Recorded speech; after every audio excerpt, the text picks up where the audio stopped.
Hi, everybody. I want to catch you up on what's going on this week and go over the material, see what we're working on right now. Remember that as you have questions, you can always email me, or you can send me a message in the course. You can also contact me through a textable number that's listed at the top of the syllabus. And so several different ways that you can get hold of me. So I want to look at this. I have the syllabus open right now just so we can look at this and see it all on one screen at the same time. I think that's a little easier. And so we are in the week of September 27th right now, but I know that some of you are still finishing from the week of September 20th. Did I just say the week of September 27th? Yeah. Some of you are finishing the work from the week of September 20th. And that means that you are finishing Project 1. That is due by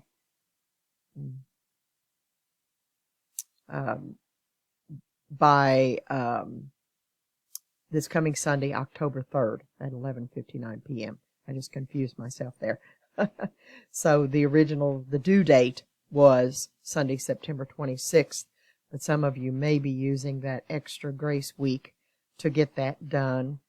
Try to get back on schedule if you can, so that you're not always running a week behind.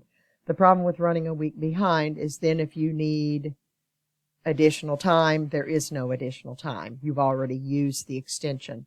And so remember that I have the original due date listed always. And you should try to honor that original due date. And then if you need it, you do have that extra week to fall back on. So what we're doing this week is we are beginning Project 2. And so your reading is Chapter 5, Support for Main Ideas, and Chapter 6, and then begin working on Project 2. And so I have some reading there for you and some other material, and we're going to look in the course materials, course content in just a minute.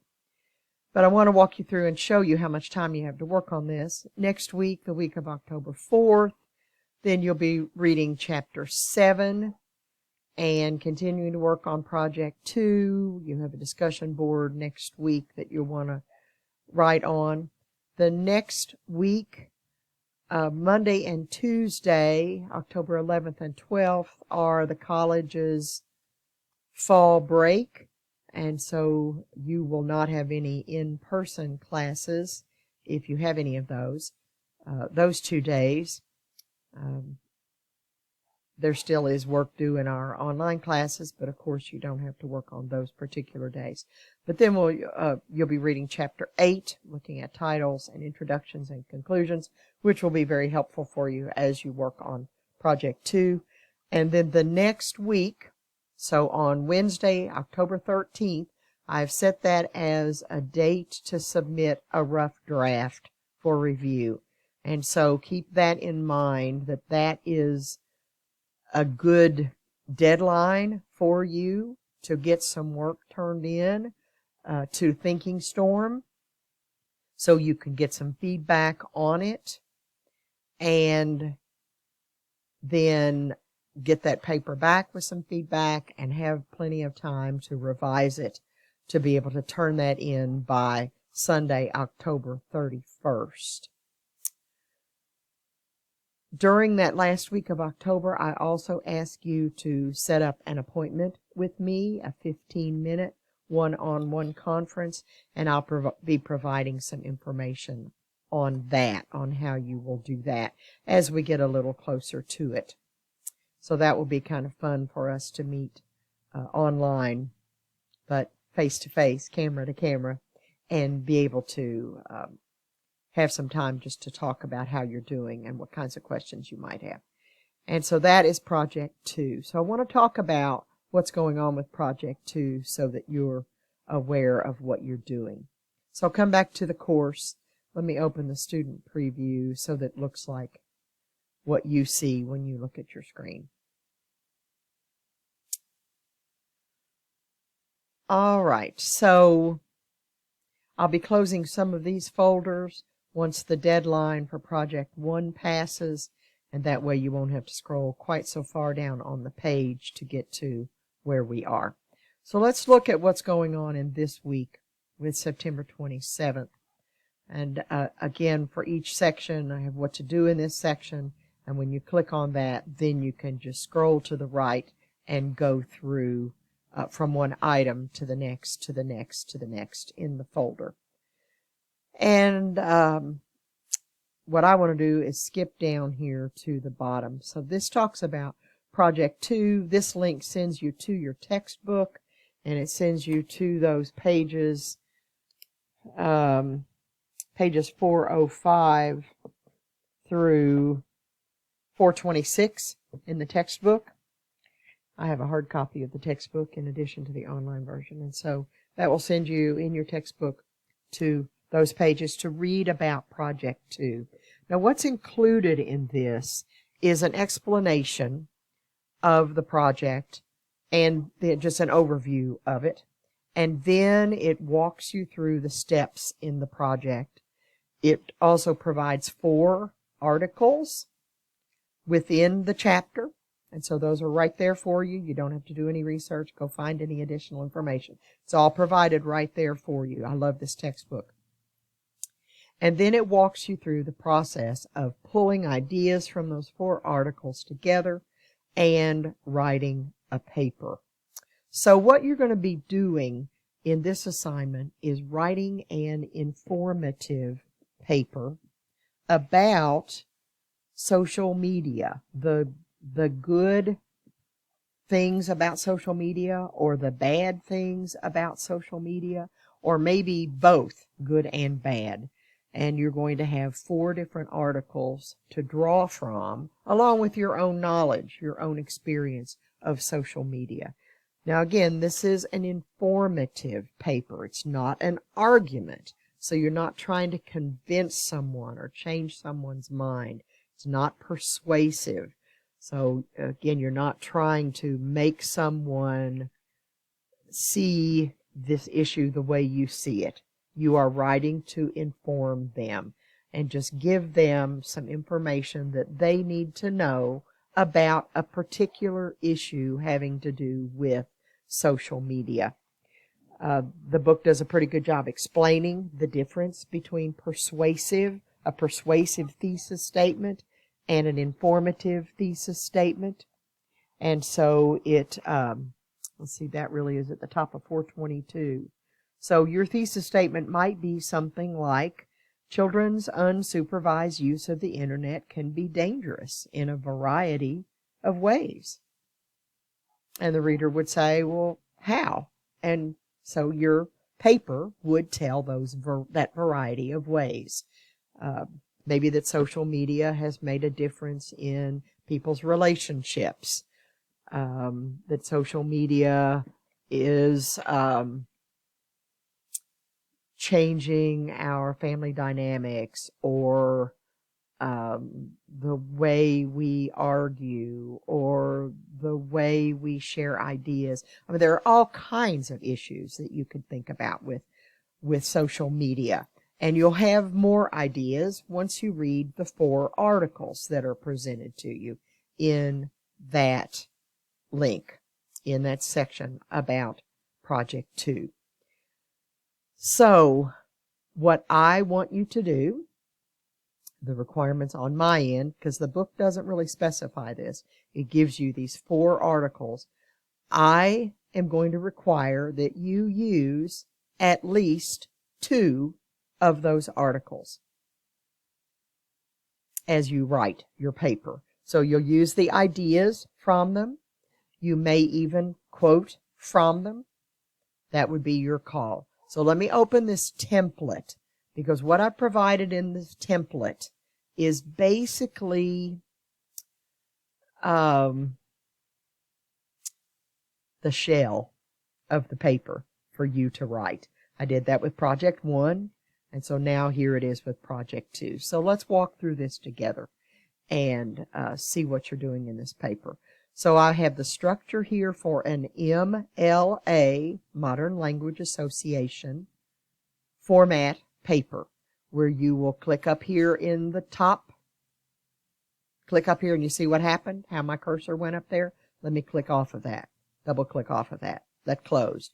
When I click up here in that, it opens and there's a place for you to just select over that and type your last name. And that's a header. And then double click out of it and that change will be kept. I ask you to put your name, my name, the course name, the date, then your paper title, whatever you're going to call it, and then you would begin your paper. And so this is formatted the way that you need to format a paper for MLA. What I'm trying to do is prepare you for English 101 so that you know how to do an MLA style paper for your English 101 classes next semester. So here's an overview. In the first sentence of your paper, begin a general discussion of social media. Just social media has changed the way that people communicate or that people conduct their relationships, or just some general statement about social media and several sentences about that. I've suggested in another 4 to 8 sentences give additional information about the growing use of social media, beginning to focus on the issue that you want to write about, whatever issue it is you want to write about, that it's good, that it's bad, that it's mixed. There is some good and some bad. One of the articles is about that with children using, or young people using, social media. And so begin to move toward what it is, what point it is you're going to make. And then you would end that first paragraph with your thesis statement. That's the point that you are going to address in your paper. It's a sentence that states the social media you are going to discuss. And you do not say, in this paper, I'm going to, because that's an announcement, and you're not making an announcement. You're just talking about what the issue, that social media is this way. Social media has this quality. Social media, whatever you want to make, whatever point you want to make. And again, you'd see pages 421, 422 for an explanation, a discussion of thesis statements. Then we move on. Begin your next paragraph by stating one of the major points that your reader needs to know about the issue. Social media has this quality. Social media does this. One thing people need to think about with social media is this. You state that. Just make a statement about it. And then include your ideas as well. I see a typo there. As well as ideas from one or more of the articles in the textbook. Remember that when you use that author's ideas, you need to give the author's name. So as you talk about what he or she says, use their last name. Taylor says such and such. Sengupta says such and such. The different last names of those 4 people. You don't use their first name because you don't know them individually, personally. You use their last name when you refer to them.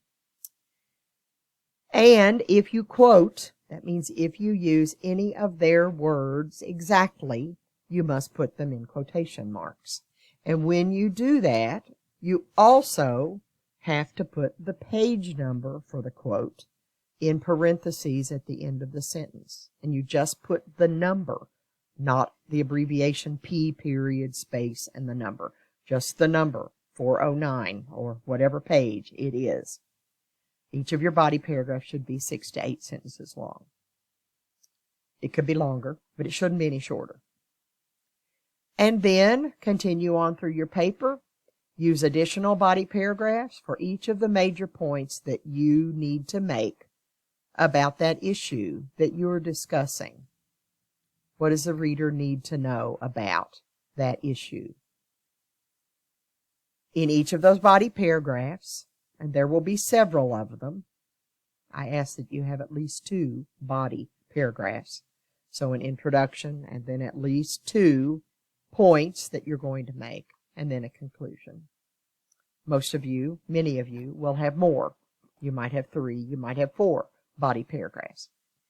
but an additional body paragraph for each of the major points that you need to discuss. In each of those body paragraphs, that means in the discussion part of your paper, not the introduction or the conclusion, begin with a topic sentence, a sentence that states the point of that paragraph. Another issue that people need to consider is, or another reason that this is a problem is, okay, if you said a bad thing about the internet in paragraph, your first body paragraph, and you want to say a good thing, then that's how you would begin that paragraph. You just a sentence that makes it clear what that paragraph is about. And then continue discussing that using the same technique as I just mentioned in the previous paragraph. And your body paragraph, again, should be about 6 to 8 sentences long. Make sure that you include, again, at least 2 body paragraphs. And then your last paragraph. Oops, I've got 2 more paragraphs here. So as you can see in this template, the way I have it formatted, everything is double-spaced. Paragraphs are indented. You have those 4 headings in the upper left corner of the first page, that header in the upper right corner of each page that has your last name and the page number.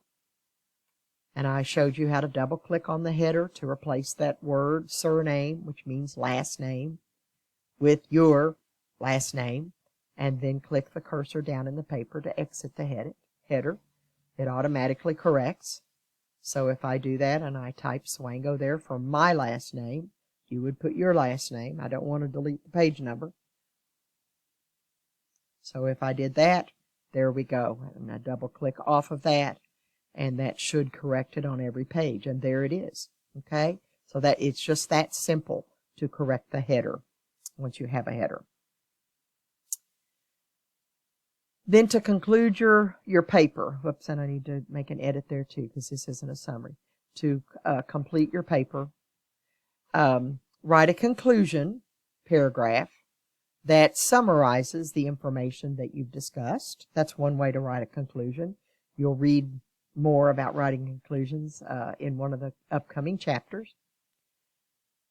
Or you might tell your reader what they can do with this information. So maybe they need to take some certain actions. If you're writing about how the internet can be harmful to children if they aren't supervised in their use of the internet, then you might say, as a parent, you might want to set a limit for your child's use of the internet, or you might want to get an app that allows you to block their access, that limits what they can access.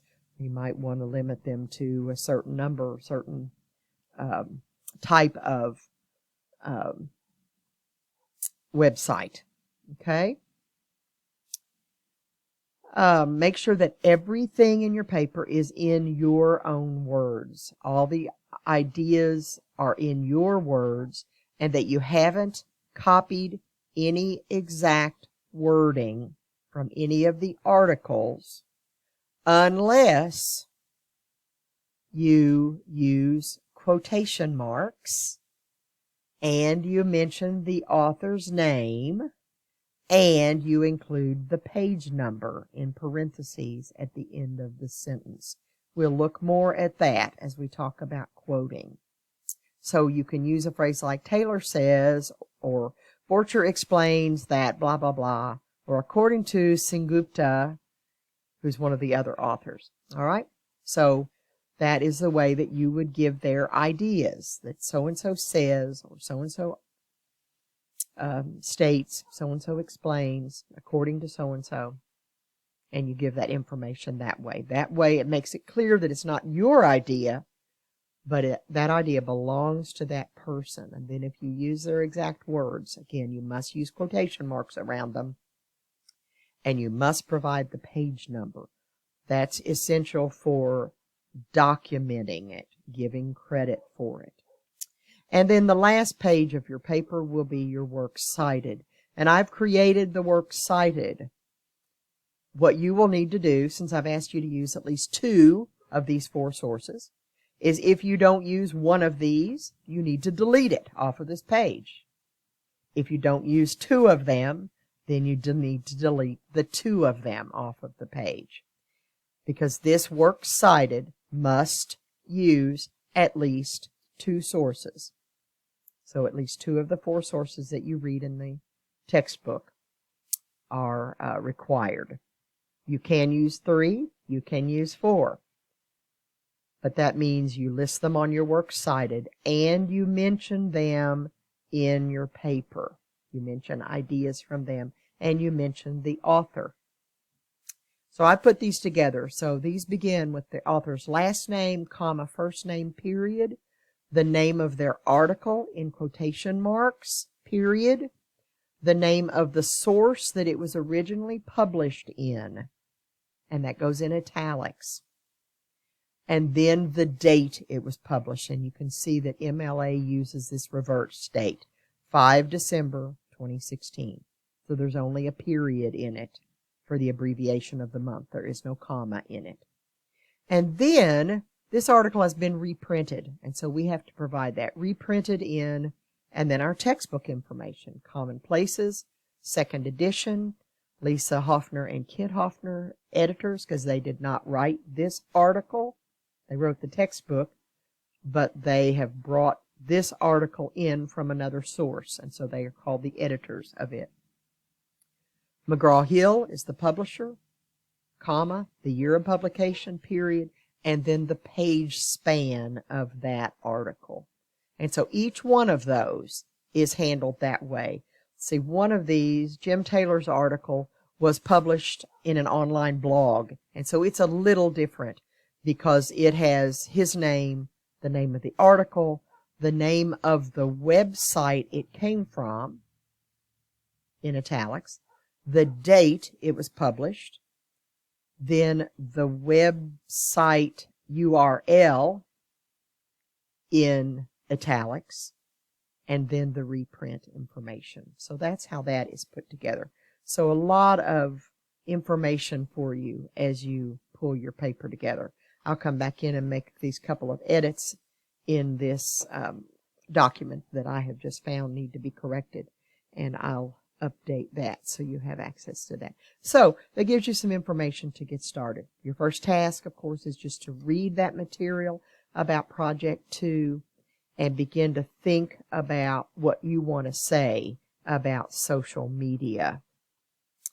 And again, not an argument so much as just informing your reader. So good luck as you get started on this. I'll be providing some additional information as you work through. See you next week.